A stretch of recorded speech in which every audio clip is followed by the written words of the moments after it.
नमस्कार नाथ भक्तांनो, आपल्या सर्वांचे मनपूर्वक स्वागत आहे. आज आपण एका अत्यंत महत्त्वाच्या विषयावर चर्चा करणार आहोत. हा प्रश्न अनेक भक्तांच्या मनात असतो. जर एखादी व्यक्ती मद्यपान करत असेल तर तिने श्रावण महिन्यात नाथांची सेवा करावी का? काही लोक म्हणतात व्यसन करणाऱ्यांनी सेवा करू नये, तर काही म्हणतात नाथ महाराज सर्वांना स्वीकारतात. मग हे खरं काय आहे? आज आपण नाथ संप्रदायातील श्रद्धा, सात्विक जीवन आणि भक्तीच्या दृष्टीने हा विषय समजून घेणार आहोत. त्यामुळे हा व्हिडिओ शेवटपर्यंत नक्की पहा. श्रावण महिना इतका पवित्र का आहे? श्रावण महिना हा भगवान आदिनाथ म्हणजे भगवान शिवांचा अत्यंत प्रिय महिना मानला जातो. नाथ संप्रदायाची परंपरा आदिनाथांपासून सुरू झाल्याचे मानले जाते.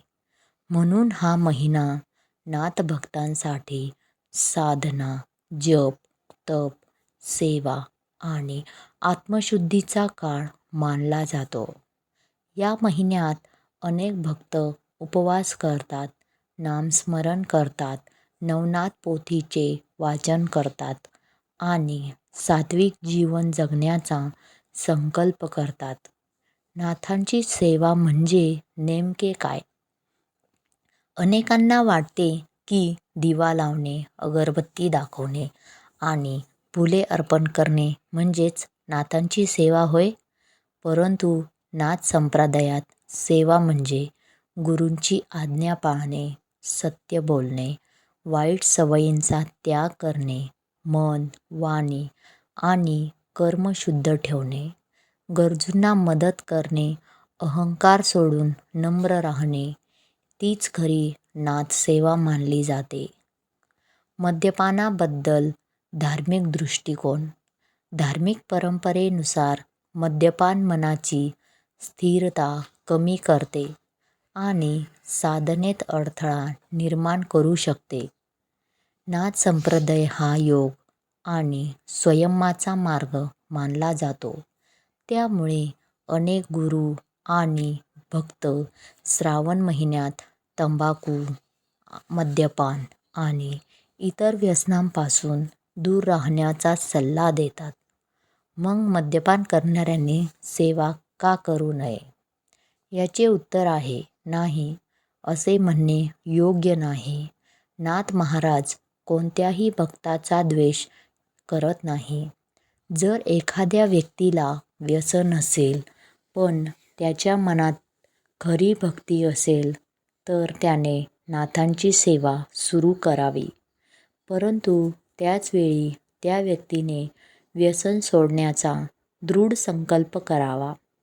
भक्तीचा उद्देश केवळ पूजा नसून स्वतःमध्ये परिवर्तन घडवणे हा आहे. श्रावणात कोणता संकल्प करावा? नाथ महाराजांसमोर हात जोडून अशी प्रार्थना करा. हे नवनाथ महाराज, माझ्या जीवनातील सर्व वाईट सवयी दूर करण्याची शक्ती मला द्या. माझे मन शुद्ध करा. मला संयमी आणि सात्विक जीवन जगण्याची प्रेरणा द्या. अशी प्रार्थना मनाला बळ देते आणि चांगल्या मार्गावर चालण्याची प्रेरणा देते. सेवा कशी करावी? सकाळी लवकर उठावे, स्नान करून स्वच्छ कपडे परिधान करा, नाथ महाराजांच्या प्रतिमेसमोर दिवा लावा, धूप, अगरबत्ती अर्पण करा. शक्य नसल्यास बेलपत्र, फुले अर्पण करा. आदेश आदेश श्री गुरु नाथाय नमः किंवा आपल्या गुरूंनी दिलेला मंत्र जपा. नवनाथ पोथीचे वाचन करा. दिवसभर शक्य तितके शांत राहा. या दिवशी कोणत्या गोष्टी टाळाव्यात? श्रावण महिन्यात मद्यपान टाळा, तंबाखू, गुटखा आणि इतर व्यसनांपासून दूर राहा. या दिवशी खोटे बोलू नका, कोणालाही दुखवू नका. राग आणि अहंकार कमी करण्याचा प्रयत्न करा. आई वडील आणि गुरूंचा आदर करा. नाथ महाराजांना काय प्रिय आहे? नाथ महाराजांना मोठे नैवेद्य किंवा महागडी पूजा नाही, तर त्यांना प्रिय आहे शुद्ध मन, खरी भक्ती, गुरुसेवा, संयम, सदाचार, दयाभाव, सत्य. याच गुणांमुळे भक्ती पूर्ण होते. महत्त्वाची एक गोष्ट आहे. अनेक जण विचारतात, मी आज मद्यपान केले आहे, आता पूजा करू का? धार्मिक परंपरेनुसार शक्य असल्यास या दिवशी मद्यपान टाळून शरीर व मन शांत ठेवून स्नान करून सेवा करणे अधिक योग्य मानले जाते. जर व्यसन असेल तर त्यातून बाहेर पडण्यासाठी नाथ महाराजांकडे प्रार्थना करा आणि हळूहळू त्याचा त्याग करण्याचा प्रयत्न करा. नाथांची खरी कृपा कोणावर होते? जो भक्त स्वतःच्या चुका स्वीकारतो, पश्चाताप करतो, सुधारण्याचा प्रयत्न करतो आणि गुरूंवर श्रद्धा ठेवतो, अशा भक्तांवर नाथ महाराजांची कृपा होते. आता आपण पाहणार आहोत श्रावण महिन्यात नवनाथांची पूजा कशी करावी. पण अनेकांना प्रश्न पडतो की कोणत्या गोष्टी कराव्यात, कोणत्या गोष्टी टाळाव्यात. श्रावण महिना पवित्र का आहे? श्रावण महिना भगवान शिवांचा अत्यंत प्रिय महिना मानला जातो. श्रद्धेनुसार या महिन्यात सात्विक जीवन जगून, नामस्मरण करून, भक्तिभावाने पूजा केल्यास मनाला शांती मिळते. सकाळची तयारी कशी करावी? ब्रह्ममुहूर्तावर किंवा शक्य तितक्या लवकर उठावे. स्नान करून स्वच्छ, शक्यतो पांढरे किंवा भगवे कपडे परिधान करावेत.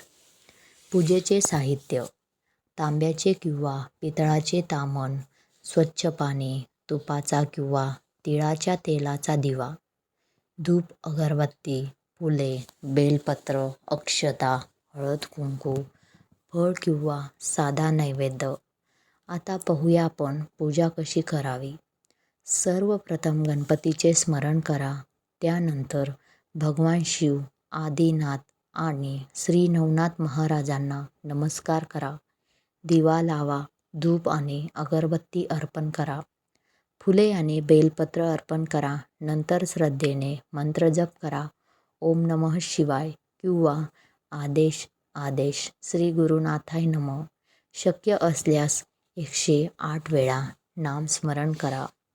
नवनाथ पोथीचे वाचन खूप महत्त्वाचे असते श्रावण महिन्यात. श्रावण महिन्यात अनेक भक्त नवनाथ भक्तिसार किंवा नवनाथ पोथीचे वाचन करतात. दररोज एक अध्याय जरी वाचला तरी तो भक्तीचा भाग मानला जातो. सोमवारी विशेष पूजा कशी करावी? या दिवशी शिवलिंगावर जलाभिषेक, दूध, बेलपत्र आणि फुले अर्पण करून ओम नमः शिवाय या मंत्राचा जप करावा. नाथ भक्तांनीही आदिनाथांचे स्मरण करून गुरूंची प्रार्थना करावी. पूजा करताना लक्षात ठेवण्यासारखे: पूजा ही केवळ विधी नसून भक्तीचा मार्ग आहे. मोठा खर्च करण्यापेक्षा मनातील श्रद्धा अधिक महत्त्वाची आहे. रोज काही मिनिटे नामस्मरण केले तरी ती मोठी साधना ठरू शकते. पूजेचे फळ: धार्मिक श्रद्धेनुसार श्रावण महिन्यात भक्तिभावाने पूजा केल्यास मनाला शांती मिळते, सकारात्मक विचार वाढतात, संयम आणि सदाचाराची प्रेरणा मिळते, गुरु आणि ईश्वरावरील श्रद्धा दृढ होते. नाथ भक्तांनो, श्रावण महिना हा फक्त सणांचा महिमा नाही, तर स्वतःला घडवण्याचा, मन शुद्ध करण्याचा आणि ईश्वराशी नाते दृढ करण्याचा महिना आहे. म्हणून या संपूर्ण महिन्यात श्रद्धेने पूजा करा, नामस्मरण करा आणि चांगले आचरण ठेवण्याचा प्रयत्न करा. जर तुम्हाला ही माहिती आवडली असेल तर व्हिडिओला लाईक, शेअर आणि कमेंटमध्ये श्रद्धेने लिहा. आदेश आदेश. श्री नवनाथ महाराज की जय.